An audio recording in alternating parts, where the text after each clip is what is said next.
sinabi ni Pastor sa buklod na Philippine membership ng United Methodist Church ay nag-deteriorate. Nasaktan ako.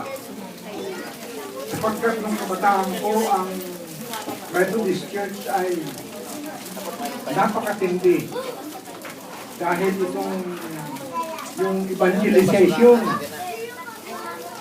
nag-evangelize kami noon. Pero ngayon nag-deteriorate na. Kaya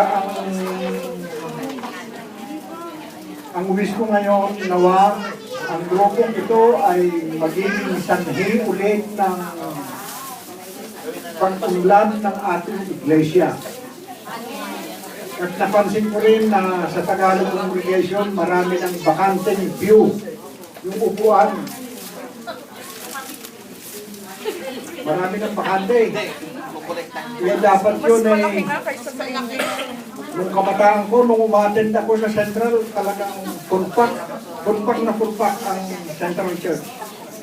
Kaya umaasa ako na ang ating Panginoong Jesus ay magbibigay ng kagandahang loob sa bawat isa sa atin na itaguyod natin ang the United Methodist Church, Central Church.